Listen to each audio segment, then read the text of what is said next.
Әлгінде айтып отырсыз ғой, кезінде күзетші болып жүргендері дәл қазіргі таңда газеттер ашып, баспамен айналысып жатыр. Дегенмен де журналистиканы, журналистті төртінші билік иесі деп айтып жатамыз ғой. Дәл қазіргі таңда өзінің дәрежесінде тұр ма? Қалай ойлайсыз? Кешегі қаңтар оқиғасы бар, одан берде халық басына нәубет төнетін кездерде журналистер кәдімгі қызыл майданның ортасында жүрді. Енді журналистер қазір өзінің биігінде ма деп сұрақты солай түсіндім. Негізі журналистер өзінің биігінде. Қазір енді ол дұрыс, кәсіби журналистер бар, кәсіби емес журналистер бар. Мен көптеген журналистерді білем, бір мақаласы арқылы кәдімгі мәселені шешіп жатқан.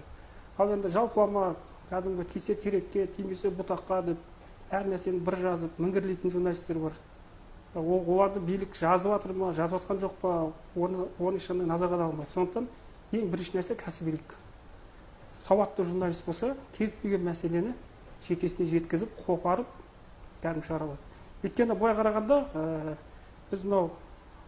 бізде сөз бар ғой, газетпен шыбынды өлтіруге болады, шенеунікті өлтіруге болады дейді. Бірақ оны кім қалай пайдаланады? Мәселе осында. Сондықтан енді біз ешқандай ренжімеуіміз керек. Біреу жеке мүддесіне жұмыс істейді, біреу халыққа жұмыс істейді, біреу әлде бір топтарға жұмыс істейді. Ол қазір нарық заманы. Біз сен адал жұмыс істемедің, сен халыққа жұмыс істемедің, сен жеке мүддеңе жұмыс істедің деп қарамау керек. Қазір бәсекелестік. Кім ақпаратты шынайы және кім бірінші береді? Мәселе осында. Сондықтан мен ойлаймын, әрдайым журналистер үлкен күш. Егер қазірде үлкен күш, егер осы журналистер қауымы бірігіп еңбек ететін болса, идеологияда өте үлкен кәдімгі өзінің жемісін береді деп ойлаймын. Өткенде біз журналистер мерекесінде Шымкент қаласының әкімі Мұрат Дүйсенбекұлы журналистерді қабылдады. Сол кезде сұрақтар қойылды, журналистер өзінің пікірлерін айтты. Қазір журналистердің әлеуметтік мәселесі, Абай Ордан ағамыз айтты, біздің оңтүстік Қазақстан мемлекеттік газетте журналистер 80 мың теңге айлықпен жұмыс істейді деді. Бұл деген қазіргі заман 80 мың теңге деген көңіл көншітпейді. Онымен күн көру мүмкін емес. Сондықтан осының жағдайын көтерейік деп. Сол кезде өзімнің әріптестерім тарапынан да сұрақтар берілді.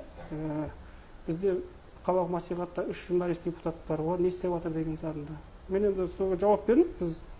Біз бірінші бір-бірімізді түсінсек, бір ортақ ұстаным болса, ауызбіршілік болса, ынтымақтастық болса, біз кез келген мына бюджеттен қандай идеологиялық жобаларға біз ақша бөлдіруге әрдайым дайынбыз.